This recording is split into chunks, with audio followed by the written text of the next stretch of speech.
6 Minute English. From BBC Learning English. Hello, this is 6 Minute English from BBC Learning English. I'm Neil. And I'm Sam. No one is too small to make a difference. Do you know who said that, Sam? Wasn't it climate change activist Greta Thunberg? That's right. She went on to say this in her message to world leaders. I don't want you to be hopeful. I want you to act as if your house is on fire, because it is.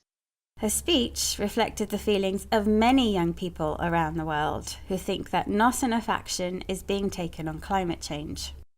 And they might be right, judging by the record-breaking temperatures that hit Canada and the northwest of the United States in July this year. Greta Thunberg's plea to act like your house is on fire became a reality for residents of the small town of Lytton, Canada, which burned to the ground in a shocking wildfire, a fire that is burning strongly and out of control. So, was the Lytton wildfire yet another climate change wake-up call? A wake-up call is the expression used to describe a shocking event that should make people realise that action is needed to change something. Maybe not, according to some climatologists who, worryingly, say that what happened in Lytton should not even have been possible. So in this programme, we'll be asking if scientists have dangerously misunderstood the realities of climate change. But first, it's time for my quiz question, and it's about that extreme weather in Canada. It broke records when the temperature in Lytton hit an all-time high on the 1st of July, but just how hot did it get? Was it A, 39.6 degrees, B, 49.6 degrees, or C, 59.6 degrees Celsius? All those temperatures look really high, especially for snowy Canada. I'll say A, 39.6 degrees C. OK, Sam, we'll find out the answer later on. Seeing your hometown burn to the ground is bad enough, but perhaps even worse was the fact that the wildfires were so unexpected. According to weather pattern modelling done by a team of Oxford University researchers, such extreme heat was impossible, in theory at least.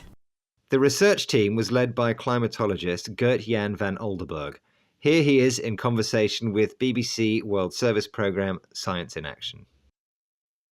This is a wake-up call beyond the wake-up calls that we've had before. Yes, it's a very big shock in the sense that we thought we knew that how heat waves react to global warming and within which boundaries they are increasing. Of course, they're increasing in temperature, but it's a gradual process, we thought. And then you get this thing, and it's not gradual at all. It's a huge jump. Professor van Oldenburg had been studying the impact of global warming on heat waves, short periods of time when the weather is much hotter than usual. Along with other climatologists, he thought that climate change was gradual, changing or happening slowly over a long period of time. But the Canadian heat waves caused him to think again. Instead of being gradual, the temperatures saw a jump, or a sudden increase, of 5 degrees. And it's this sudden jump that's got Professor van Oldenburg and his team worried. By collecting data from all over the world, climatologists try to predict changes in the pattern of global warming. But as Gert-Jan van Oldenburg told BBC World Service's Science in Action, the heatwave in Lytton didn't fit these predictions at all. Everything looked like a nice, regular, gradual trend like we are used to up to last year. And then you suddenly break all your records by 4 or 5 degrees. I mean, this is something that's not supposed to happen. And it has really shaken our confidence in how well we understand the effect of climate change on heat waves. Despite all his research, Professor van Oldenburg is still unable to explain such extreme and sudden changes in the climate. And this, he says, has shaken his confidence, made him doubt something that he was certain was true. And it's this lack of understanding worrying researchers because, as the story of the town of Lytton shows, the effects of climate change may be even worse than expected. Maybe it's time we all took notice of Greta Thunberg's wake-up call to take action on climate change.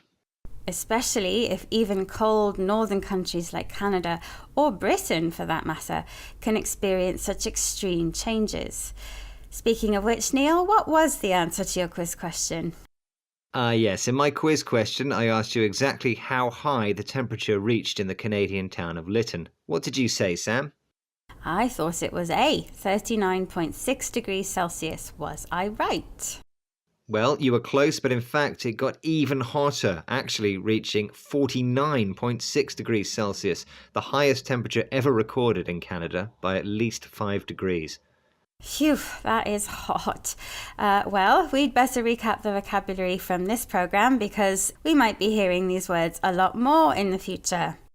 Let's start with a wildfire, which is an out-of-control fire that is burning the countryside. A wake-up call is an event which should make people realise that action needs to be taken to change a situation. A heat wave is a period of days or weeks when the weather is much hotter than usual. A jump is a sudden increase. Whereas gradual means happening slowly over a long time. And finally, if something shakes your confidence, it makes you doubt something that you thought was true. That's it for our look at one of the hottest years on record. Bye for now. Bye! 6 Minute English. From BBC Learning English. Hello, this is 6 Minute English from BBC Learning English. I'm Neil. And I'm Sam. These days, our lives are filled with devices that were unimaginable only a few years ago. The sorts of things you read about in science fiction novels but never thought you'd own. Yes, like those robots that vacuum your floor or voice-activated lights. We call many of these things smart tech. But while they can help with the little tasks at home, some people are wondering whether they can help fight climate change. Yes, smart homes, regulating things like the temperature, are a step in the right direction. Using AI to learn when the house is occupied and the optimal time to fire up the heating is one way to limit wasteful use of resources. The problem comes from the origin of the energy which powers these home systems. If it's fossil fuels, then digging them up, an informal way of saying removing something from the earth, and burning them creates carbon emissions. I suppose that's why many people are trying to find more renewable forms of energy to reduce their carbon footprint. Well, it's interesting that you mentioned carbon footprint because my question is about that today. How many tons of carbon dioxide are humans responsible for emitting into the atmosphere every year? Is it more than A, 30 billion, B, 40 billion, or C, 50 billion? Well, Neil, that all sounds like a lot to me, but I'll go straight down the middle and say B, 40 billion tons. Okay, Sam, we'll find out the correct answer at the end of the programme. So you mentioned earlier that people are looking into ways to use more renewable energy, but there are also some problems with that form of energy production. Yes, for example, many of these technologies rely on certain weather conditions, which affect the levels of energy production. Dr. Enes Abohamed, CEO of H2Go, is working on a project in Orkney, an island off the coast of Scotland, testing ways of storing renewable forms of energy. Here she is on the BBC World Service programme Crowd Science, speaking with Greya Jackson, talking about the limitations of renewable energy sources. Renewable energy is intermittent by its nature because we're dependent and relying on the weather, when the sun shines and when the wind blows. And these by nature are not 24/7 reliable, constant. And that means that demand doesn't always meet supply of renewables. It can mean that we get blackouts. But on the other hand, it means that when the sun is up and we were producing all that power, or when the wind is blowing and we're producing power, we might not be able to use that energy. There's no demand for it. And so it's wasted. So, Dr. Enes Abohamed said the renewable energy is intermittent, which means that something is not continuous or has many breaks. She also said that because there isn't always a steady stream of energy, we can get blackouts, periods of time without energy. People like Dr. Enes Abohamed are trying to find solutions to make renewable energy storage devices, which would make the supply of energy more constant. Smart tech can also help with this problem with renewable resources. Now, of course, not only can computers be used to design efficient models, but smart tech can also be used to improve performance after things like wind turbines have been installed. Here is Greya Jackson, science broadcaster and podcaster, speaking about how smart tech can improve efficiency on BBC World Service programme Crowd Science. Some engineers use something called a digital twin. This is really interesting, actually. This is where lots of sensors are attached to the wind turbine, so it can be modelled on a computer in real time. And then using machine learning, you can then simulate what's happening to the wind turbine in specific weather conditions. And this is important because it means they can make sure they're performing at their best. Greer Jackson used the expression in real time, which means without delay or live. And she also mentioned machine learning, which is the way computers change their behavior based on data they collected. And she also said simulate, produce a computer model of something. So while there are issues with the reliability of the source of renewable energy, it's clear that people are working on solutions such as energy storage to make sure there is always a supply. And that computers can be used to design and operate technology as efficiently as possible. Much in the same way that AI can be used in your home to make it run as efficiently as possible. Yes, all in the hope of reducing your carbon footprint. Which reminds me of your quiz question, Neil. Yes, in my quiz question, I asked Sam how many tons of carbon dioxide humans produce each year. And I went for B, 40 billion tons. Which is the correct answer. Well done, Sam. Wow, I guessed right, but all three of those numbers sound really, really high. Let's recap the vocabulary from today's program about smart tech and climate change, starting with dig something up, an informal expression which means to remove something from the ground. Intermittent is used to describe something that is not continuous or steady. Blackouts are periods of time without energy, for example, electricity. In real time means without delay or live. Machine learning is the process by which computers learn and change behavior based on data. And finally, simulate means produce a computer model. And that's all for this program. Bye for now. Goodbye. 6 Minute English. From BBC Learning English. Hello, this is 6 Minute English from BBC Learning English. I'm Neil. And I'm Georgina. With no end in sight to the coronavirus pandemic, many people can't wait for the year 2020 to end. But with the coronavirus dominating the newspaper headlines, attention has moved away from an equally serious global issue, which has quietly been getting worse: climate change. August 2020 saw the hottest temperature recorded anywhere in modern times, 54.4 degrees Celsius in California's Death Valley. The same month also saw record amounts of ice melting into the oceans around Greenland and the Arctic. Huge icebergs breaking away from the edge of the ice sheet, a thick layer of ice which has covered a large area for a long time. Greenland's ice sheet is 3 times the size of Texas and almost 2 kilometres thick. Locked inside is enough water to raise sea levels by 6 metres. But global heating and melting polar ice has many scientists asking whether it's now too late to stop. Have we reached the point of no return? In this programme, we'll be looking at the effects of climate change on the Arctic and asking if it's too late to change. And learning some of the related vocabulary too. Now, Georgina, you mentioned record levels of ice melt in the North Pole, but the scale is hard to take in. The amounts are so big they're measured in gigatons. That's 1 billion metric tons. Imagine a giant ice cube 1 kilometre by 1 kilometre by 1 kilometre. So my quiz question is this: how many gigatons of ice are now melting into the ocean every year? Is it A, 450 gigatons, B, 500 gigatons, or C, 550 gigatons? I'll take a guess at B, 500 gigatons. OK, Georgina, we'll find out later. Now, glaciologist Michaela King has been monitoring the melting of Arctic ice by satellite. Here she is answering a question from BBC World Service programme Science in Action on whether the destruction of the ice sheet is now unavoidable. If we were to say, define a tipping point as a shift from one stable dynamic state to another, this certainly meets that criteria, because we are seeing now that the ice sheet was more or less in balance prior to 2000, where the amount of ice being drained from the glaciers was approximately equal to what we were gaining on the surface via snow every year. Ice is made from snow falling on Greenland's glaciers, large, slow-moving masses of ice. At the same time, though, ice is also lost through melting. These two processes of making and melting ice kept the ice level in balance, having different parts or elements arranged in the correct proportions. Essentially, the melting ice was replaced by newly frozen ice.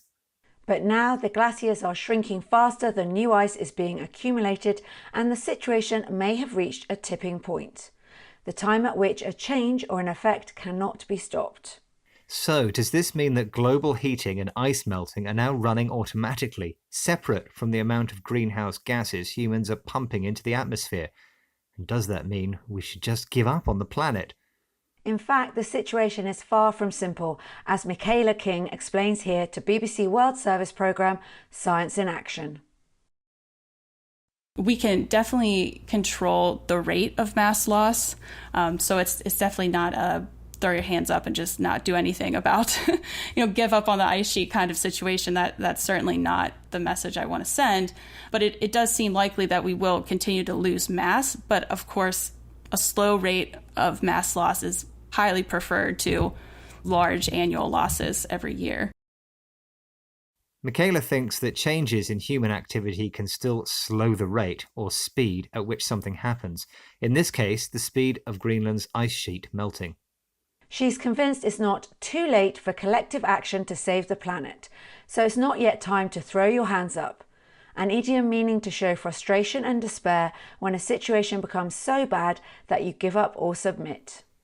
It's a positive message, but one which calls for everyone to do what they can before it really is too late. Because the rate of ice melt is still increasing, right, Neil? Yes, that's right. In fact, that was my quiz question, Georgina. Do you remember?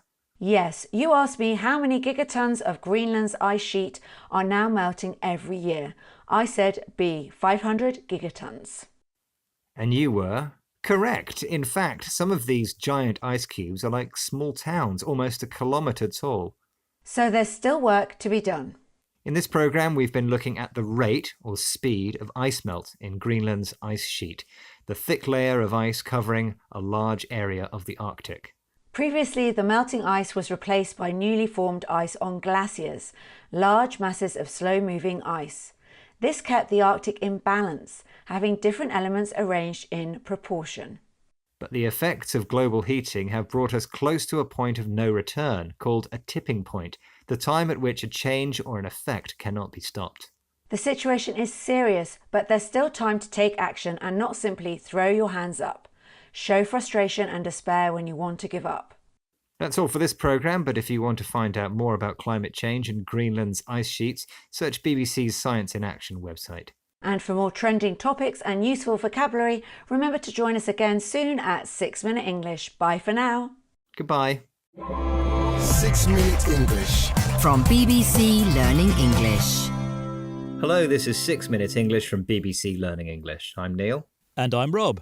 In this programme, we'll be discussing climate change and teaching you some useful vocabulary so you can talk about it too. Such as emitters, a word used to describe countries, industries, or just things that produce harmful substances that harm the environment. Substances such as carbon dioxide, an example of a greenhouse gas. These gases contribute to our warming planet. And we're going to be discussing whether the world's two biggest emitters of greenhouse gases, the USA and China, can work together for the good of the environment. But a question for you first, Rob. In November this year, world leaders are due to meet at a climate conference. In which city will this be taking place? Is it A, Brisbane, B, Glasgow, or C, Vienna? Well, I've heard about this, so I think it's the Scottish city of Glasgow. OK, Rob, I'll tell you if you are right or wrong later. Let's talk more about climate change then. Back in 2015, world leaders met in Paris. It was the first time virtually all the nations of the world came together to agree they all needed to tackle the issue. Under the terms of the Paris deal, countries promised to come back every 5 years and raise their carbon-cutting ambitions. An ambition is something you want to achieve, even if it's difficult to do so. President Trump pulled out of this Paris Agreement, but now President Biden has brought the USA back into it. But the USA still has a lot to do to help reduce its contribution to air pollution. In China, where smog is a common occurrence, President Xi Jinping has pledged the country will be carbon neutral by 2060. That means it will do things to reduce the amount of carbon dioxide by the same amount that it produces. The BBC World Service programme The Climate Question has been looking at this in more detail. BBC journalist Vincent Nee explains why Xi Jinping's plans might be tricky to achieve. What I'm really thinking is that this is actually a real inherent paradox of today's China. It is leading in many ways on green initiatives, while at the same time, it's also a big polluter and a greenhouse gas emitter. It's got to alleviate poverty as well as fight pollution. Now, the thing to watch now is how this dynamic would play out in the next few years. So China currently has two things going on, one good, one bad. An impossible situation because it has two opposite factors, what Vincent called a paradox. And this paradox is that on one hand, China has many projects to improve the environment, but on the other hand, it is a big polluter. And as well as tackling pollution, Vincent also said China has to alleviate poverty. Alleviate means make less severe or serious. But as we've said, China is not alone. The USA is another big polluter which is also trying to develop ways to clean up its act, an informal way of saying change the way it behaves for the better. President Biden wants the US to achieve an 100% clean energy economy and reach net zero emissions by 2050. He also wants to create 10 million new green jobs. Green means related to protecting and helping the environment. The former governor of California, Jerry Brown, who's now with the California China Climate Institute at Berkeley, also spoke to the Climate Question programme. He thinks the USA should do its bit to help climate change, but it also involves working together globally. We have to really face reality with humility. We have put more heat-trapping gases in the atmosphere that are still there than China has. That's the historical fact. So I think we need to stop pointing fingers as though evil is outside. And we have to work with China and Russia and Europe and everywhere else as partners in humankind's very dangerous path forward. So I'd worry more about that than figuring out all the flaws, of which there are many, in my competitor friends and enemies. Jerry talks about facing the situation with humility, so not trying to be more important than others and admitting your bad qualities. He says the USA should not think evil, the polluters in this case, are from elsewhere. Stop pointing fingers at other people. Yes, the solution maybe is not to blame others, but to work together, trust each other, and make tough choices rather than pointing out each other's flaws, faults, or mistakes. Hopefully many countries can work together more when they attend this year's climate conference, Rob. But in which city? Ah, yes, I said Glasgow in Scotland. Was I right? You were, Rob. Well done. World leaders are due to meet there in November this year. Right, now there's just time to recap on some of the vocabulary we've discussed.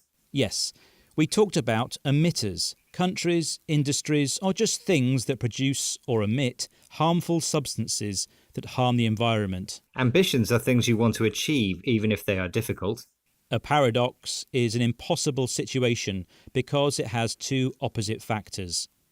To alleviate means make less severe or serious. Humility involves trying not to be more important than others and admitting your bad qualities.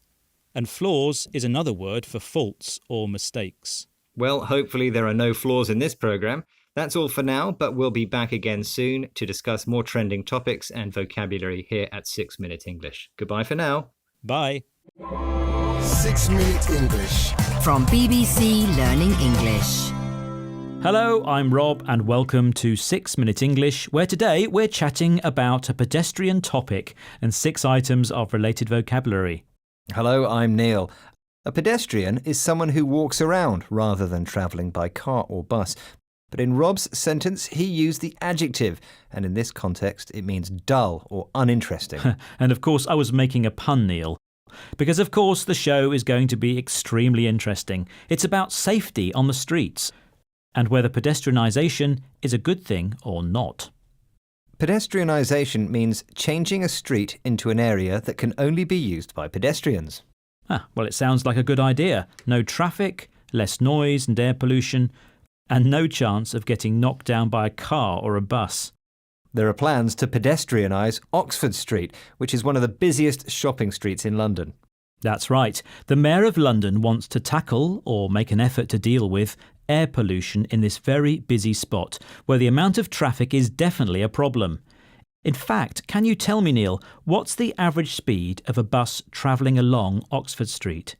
Is it A, 4.6 miles per hour, B, 14.6 miles per hour, or C, 46 miles per hour?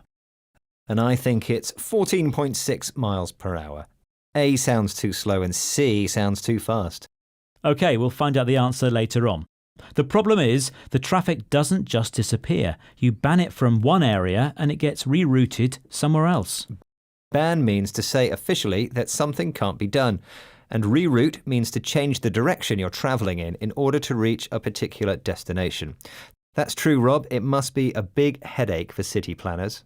Well, let's listen now to Joe Irvin, Chief Executive of Living Streets. He's going to talk some more about why traffic is causing problems in our towns and cities.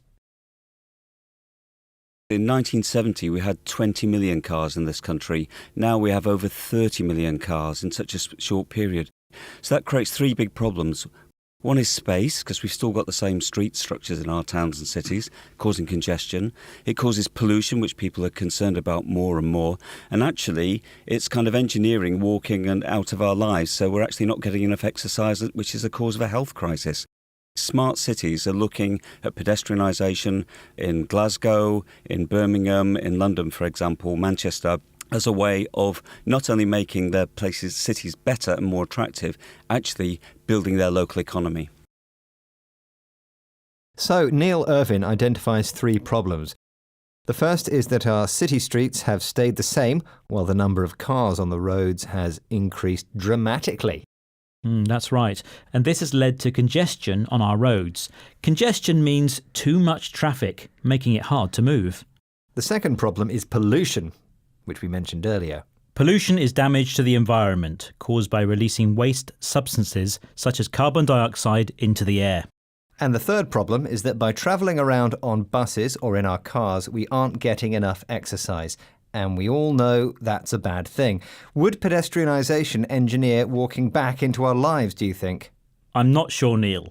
It would be great if we could go shopping or walk to work without breathing in fumes or worrying about getting knocked down by a car. But banning all motorised traffic from town centres might make life difficult for people to get around. Well, I'm not a town planner and I don't have the answers, but I would like to know if I got the answer right to the question you asked me earlier. OK, well, I asked you, what's the average speed of a bus travelling along Oxford Street?